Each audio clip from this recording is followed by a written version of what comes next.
In the heart of Ikorodu, where yellow buses roared and high-rise buildings clawed at the sky, lived a 27-year-old man named Afam. To outsiders, Afam was just another sharp boy, one of many chasing fast cash through Yahoo deals, with a gold chain on his neck and designer slippers on his feet.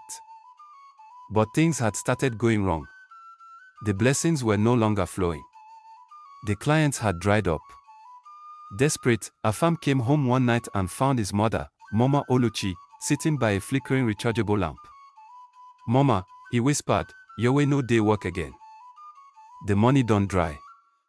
His voice trembled, not from fear, but from the hunger for more. She didn't scold him. Instead, her eyes lit up. "Let's go and see Dibia Ejima," she said. That moment, that choice, would open the gates of hell they could never close. Dibia Ejima lived at the edge of Egbogbo Road, inside a fenced compound masked with thick palm leaves and red cloth. People whispered his name in fear. They said his tongue could twist destinies, and his herbs could open doors soaked in blood. Afam and Mama Oluchi arrived just as the sun bowed out behind the horizon. "Money no dey flow again," Afam confessed. "I need something strong." The Dibia didn't blink. "For real money," he said, "you must give real blood." Afam's stomach clenched, but he didn't speak. Then the Dibia leaned forward and asked a question that sliced the room. "Do you have someone close to you? Pure, innocent, preferably blood of your blood?" Mama Oluchi turned to her son and said coldly, "Your brother, Somadina. He fits." Afam's jaw dropped. But her face didn't flinch. That was the moment humanity died inside that family. Somadina was 21, a final year student at Lagos State Polytechnic. He was the quiet one in the family, the one who prayed before eating, the one who still believed life could be beautiful without shortcuts. He adored Afam, saw him as his role model. And to their mother, Somadina was the obedient son, always sending part of his allowance to support her. That week, he returned home for the semester break, excited to see everyone. "Mama, I bought you that wrapper you liked," he said, smiling, handing her a folded nylon bag. She hugged him, but there was death in her eyes. Afam avoided looking at him too long. He felt the tremor in his chest but kept it hidden beneath a forced laugh. That night, the Dibia gave them a red mark to place under Somadina's pillow, a spiritual gateway to open his soul for sacrifice. 3 days later, Mama Oluchi made his favorite meal, jollof rice with spicy fried turkey and chilled malt. She added the powder from the Dibia's black nylon into the food with trembling fingers. It must not be too hot, the Dibia had warned, or it will lose strength. Somadina came home that evening sweaty from playing ball. "Mama, this food smells like heaven," he said, settling down at the plastic table outside. Afam watched from the corner, heart pounding like generator noise. "You no go eat?" Somadina asked. "I already ate," Afam replied, voice dry. As Somadina devoured the food, laughter and love filled the air. But 20 minutes later, his chest seized. He clutched his throat and collapsed. "My stomach. Mama. Bro." He screamed. Foam filled his mouth. His eyes widened in confusion.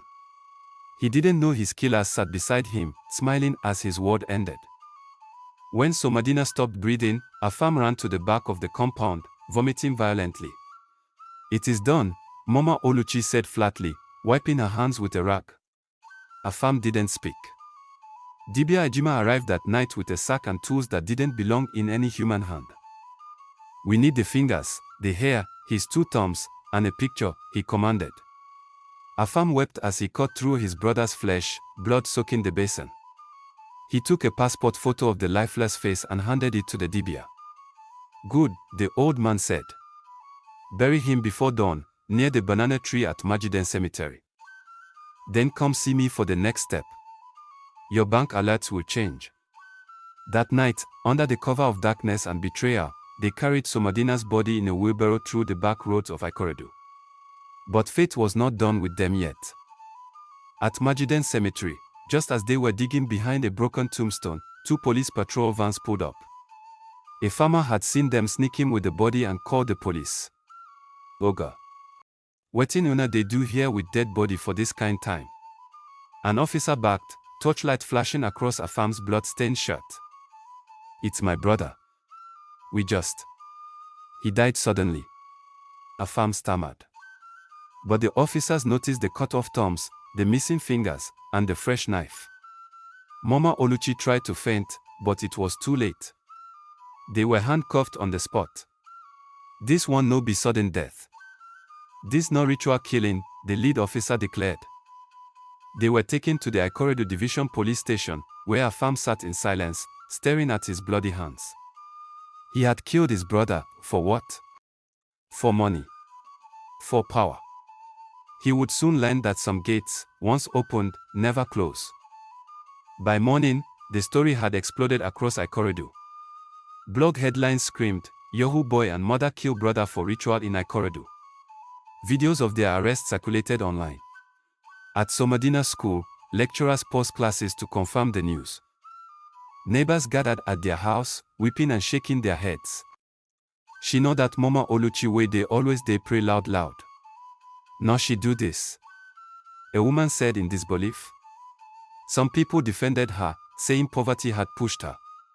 Others called for her execution. At the station, Afam finally broke down. I didn't want to do it. I swear. I begged her. But she insisted. She said nothing good comes without blood. But it didn't matter. The evidence was too clear, the Dibia's testimony, the body, the ritual marks. Mama Oluchi didn't cry.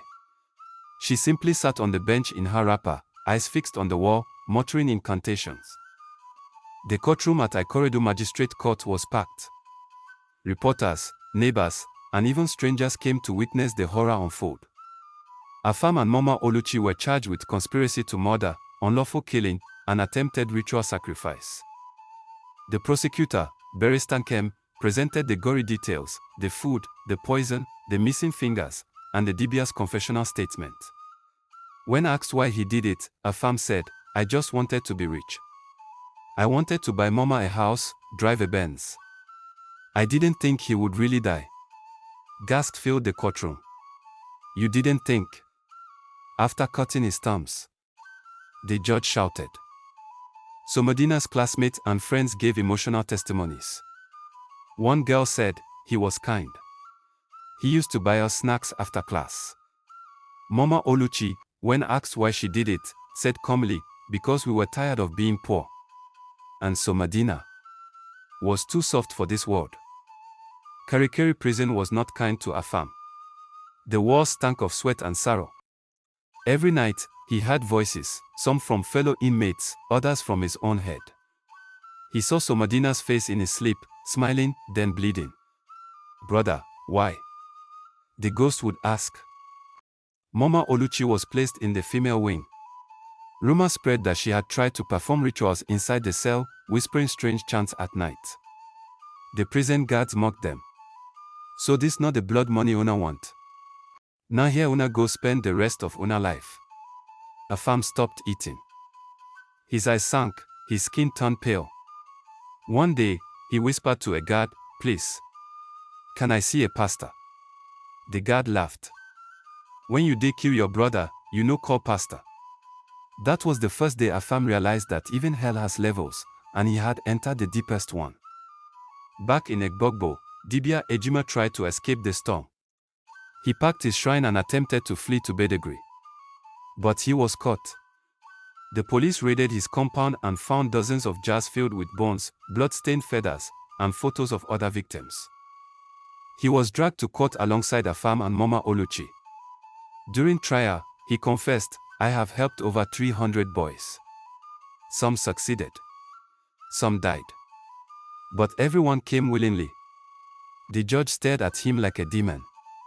"You're a cancer in this country," he said. "You manipulate the weak and feed on their desperation."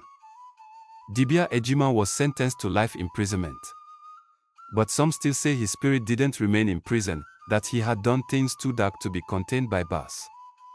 That's why in some corners of Ikorodu, people still see shadows move without wind and hear drums beat without hands. Somadina's body was finally laid to rest weeks later in a quiet cemetery at Imota. There was no crowd. Just two friends, a priest, and an officer from the state. The priest read Psalm 23 with a trembling voice. The friends who came cried silently. He always talked about making Mama proud, one said. He didn't know she would be the reason he'd never graduate. The casket was simple. No ceremony. No family. His grave bore only a short inscription, Somadina Okeke, betrayed by blood. As the soil was poured over the coffin, a strange wind swept the area. Birds scattered. Some say it was his spirit rising in grief. Others believe his soul still wanders, searching for the love he thought he had.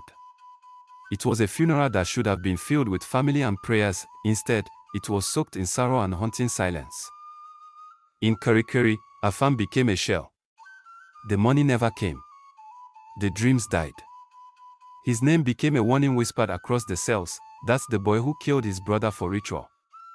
He tried to take his life twice but failed. One day, a pastor visited the prison. Afam sat through the sermon, eyes blank. After the prayer, he whispered, "Will God ever forgive me?" The pastor looked at him long and hard and said, "Ask your brother first." That night, Afam cried for hours, not the tears of pain, but of regret that arrives too late. In her cell, Mama Oluchi stopped talking. She refused food. She stared at the wall for days until one morning, she collapsed and was rushed to the prison clinic. Some say she died. Others say she went mad. But everyone agrees, the moment she betrayed Somadina, her soul stopped breathing. News channels picked up the story. Another ritual killing in Lagos, the headlines read. But it wasn't just another. It was a symbol of how far society had fallen. Talk shows debated, are we losing our humanity? Pastors preached. Activists marched. But in the end, nothing changed. A week later, another girl was found dead in Oja, her heart missing. Then another in Festac. The cycle continued. People blamed poverty. Others blamed bad parenting. Some blamed spiritual blindness. But no one took full responsibility. And in the corners of markets, men still whispered about rituals, about how blood works better than password. But every time someone passed Somadina's grave, a chill crept into their spine. As if the earth itself refused to forget. As if his story wasn't just a tragedy, but a warning. Years later, a new student union leader in Laspitek wrote a poem titled Blood Will Always Speak. It went viral. It told Somadina's story, how trust turned into a grave, how blood was spilled not by strangers, but by family. That poem sparked a movement. Students across Lagos began holding candlelight walks for victims of ritual killings.